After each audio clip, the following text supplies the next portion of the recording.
18 na ang nasawi sa lumubog na Roro vessel sa Basilan. Kabilang po dyan ang isang sanggol. At live mula sa Zamboanga City, nasa frontline ng balitang yan si Mon Gualvez. Mon, kamusta ang search and rescue operations dyan? Bok, sinabi ng Philippine Coast Guard, niro-rule out nila ngayon yung anggulong overloading sa pinakahuling trahedyang nangyari nga sa dagat na sakop ng Basilan kaninang madaling araw. Pero tingin ng mga pasahero, tila mabigat daw yung mga kasabay nilang mga truck na sakay din ng lumubog na Roro vessel. Palutang-lutang sa dagat sa gitna ng dilim ang mga pasaherong yan ng lumubog na MV Tricia Kirsten 3 Roro vessel sa Haji Mutamad sa Basilan. Naka-life vest ang ilan sa kanila, pero ang iba nakakapit na lamang sa mga gamit na nagpapalutang sa kanila.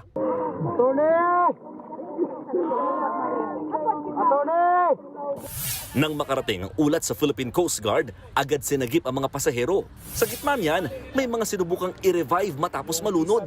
Ayon sa PCG, pasado alas 9 kagabi, umalis ang barko mula sa Zamboanga City papunta sanang Hulo, Sulu. Lumubog ito bandang 1:30 ng madaling araw sa dagat na sakop ng barangay Balok-Balok sa Basilan. Bago lumubog, nakuhanan pa ng video ang ilan sa mga pangyayari sa loob ng barko. Makikitang pinagsuot na sila ng life jacket at isa na silang pinababa.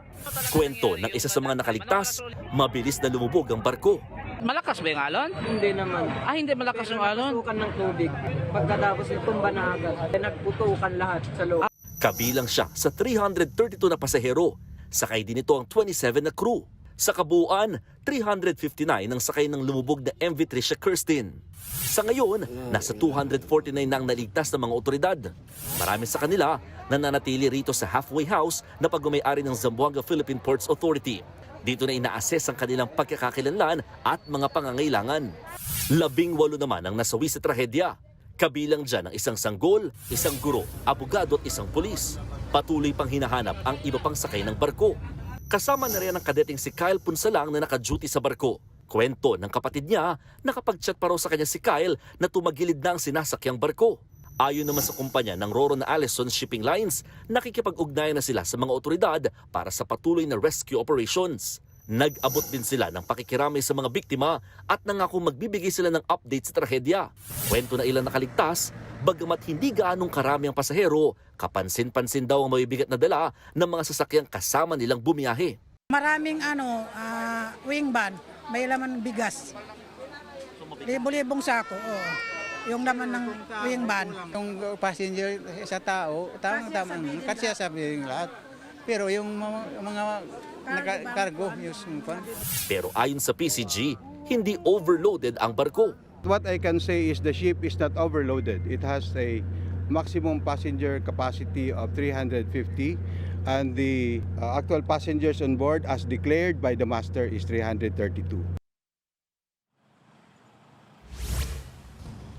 Bok, may mga ilang nilinaw ngayon ng Philippine Coast Guard, kabilang dyan mula sa 332 expected passengers, 15 raw ang hindi naman tumuloy, kaya technically nasa 317 lang daw ang updated total declared passengers, habang 27 pa rin yung bilang naman ng mga crew. Sa ngayon, 316 na ang accounted survivors at 18 na nga ang nasawi.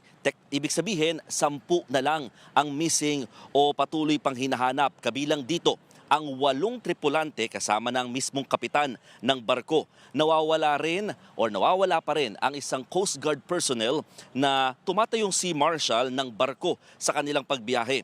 Samantala, hanggang kanina, mga early evening, patuloy na dumarating ang mga nakaligtas na pasaherong unang dinala sa Basilan at dito na nga dinediretso sa Zamboanga City. Mabilis naman silang binibigyan ng atensyong medikal. Lahat ng survivors nakatanggap ng nasa 20 piso, bigas at ayuda bawat isa.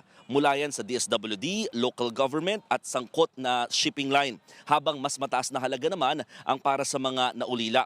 May 10 survivor naman ang pumayag sa alok na libreng biyahe ngayong gabi papunta na ulit sa expected nilang pupuntahan or destination na Hulo, Sulu.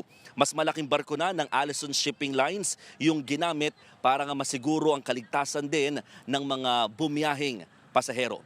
Bok, balik sa'yo. Okay.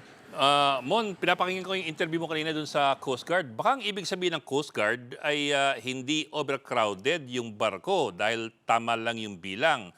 Pero hindi ibig sabihin na hindi overloaded dahil baka mali naman ang timbang ng sumatotal ng tao at ng kargamento.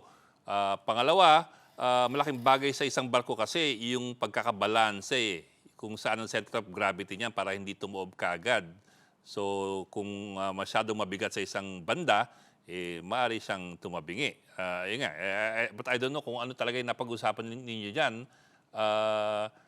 Does it sound that way? Na sapat lang ang bilang, therefore it's not an overcrowding, pero maaring sobrang bigat, therefore it's overloading.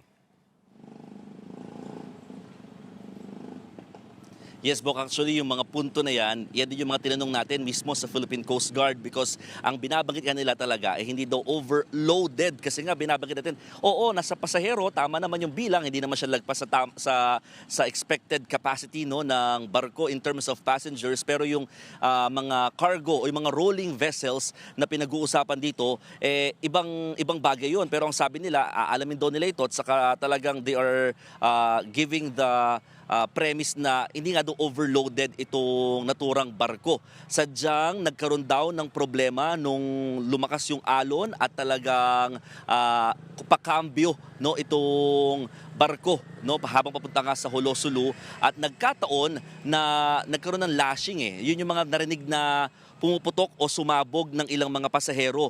Yung lashing, yung type na yung pinaka nakatali yung sasakyan no or pinaka pang-angkla nila doon sa mismong barko na out of balance sa tanggal so parang tumama din siya sa bakal na bahagi ng barko no kaya talagang lalong tumagilid na itong Roro vessel kaya ilan ito sa mga iniimbestigahan o iimbestigahan ng Philippine Coast Guard kasama na rin ng Marina pero ang sinasabi kasi ngayon ng Philippine Coast Guard as of now tuloy-tuloy muna ang search and rescue operations. Dito daw sila nakatutok for now and then susunod na nila yung mismong investigation on what transpired dito sa accident o sa tragedy nga na ito. Meron din daw mga investigators na manggagaling sa Manila para tumulong sa pagsisiyasat kung ano talagang pinaka nangyari dito sa insidente. Bok. Hi, Mon. Mon, hindi naman tayo expert dito sa ganito mga pagkakataon. Pero ganun din yung point ko kay Boke. Posibleng tama yung dami ng tao, pero posible rin na tama yung sa interview mo, na yung tingin ng mga pasahero, masyadong maraming truck or iba pang mga kagamitan na nandoon na mas mabigat kaysa sa tao. Kaya nung sabi mong pagkambyo, 'di ba? Hindi nga talaga siya mababalanse. May ganun na bang lumalabas na posibilidad or at least scenario at this point in time? We know this just happened kay ng madaling araw Oo, yan nga yung pinupunto natin din kanina sa Philippine Coast Guard nung sandali silang magbigay ng panayam. At ang sinasabi nga talaga nila is they will see and they will look into it, no? Yung mga ganyang klaseng mga anggulo kasi nga patuloy pa nilang inaalam yung total number of capacity din ng mga rolling vessels o mga truck na kasamang isinakay dito nga sa Roro, no? So wala pa silang sagot tungkol dito kasi nga ang sinasabi lang talaga nila at binibigyang linaw for now is yung number of passengers, no? Hindi pa nila binibigyan direct answer itong mismong bilang din ng rolling vessels at kung gaano ba ito kabigat bawat isa. Kasi baka nga tama, no? Mamaya, o sige, 10 lamang yung rolling vessels pero yung bigat naman yan, higit pa sa talagang inaasahang weight, no? Or volume din ng mga sasakyang allowed dito nga sa Roro vessel na lumubog, no? At madagdag ko lang din, Mayan, nakabantay na rin ngayon ang Philippine Coast Guard pagkakaroon ng oil spill dito sa lumubog na barko pero ang sinasabi naman nila hindi naman daw ito dapat ikabahala dahil kahit nasa 35,000 liters ng diesel ang karga ng naturang barko kusa naman daw itong nawawala. Gayunman, naka-standby pa rin daw at nakahanda ang kanilang mga oil spill booms at oil dispersant sakali namang kailanganin. Mayan. Monitor lang ako. Liwanagin lang natin. Search and rescue operations pa rin ang tawag kasi nangyari 1 a.m. magti 24 hours na siya in a few hours from now. Malaki pa yung chance, hopefully, na buhay pa yung 10 yon. Meron bang malapit na isla man lang na pwede ba nilang langoyin? We don't know. But may ganun bang assurance na posibleng buhay pa itong 10 kababayan natin na missing pa hanggang ngayon?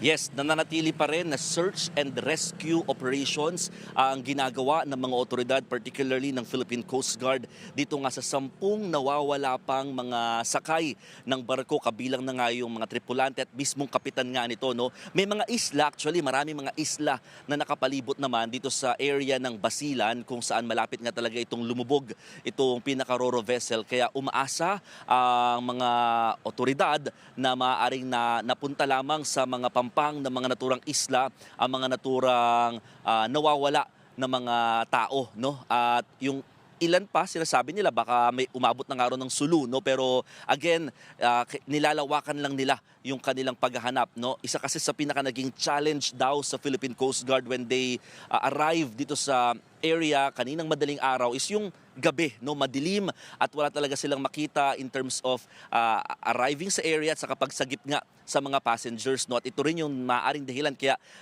sinabayan pa yan ng malakas sa alon kaya maaaring inanod, no, itong mga pasaherong ilan pa sa mga nawawala sa ngayon. May ilan pang mga passengers at survivors rather na nasa Isabela City sa Basilan at doon muna nag-i-stay pansamantala pero ibabiyahe din sila papunta naman dito sa Zamboanga City kinabukasan. Mean. Maraming salamat, Mon Gualvez.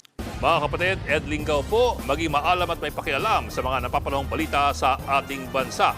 Para sa mas malilimang pagtalakay at paghimay sa mga issue at headlines, mag-follow at mag-subscribe sa social media pages ng News 5.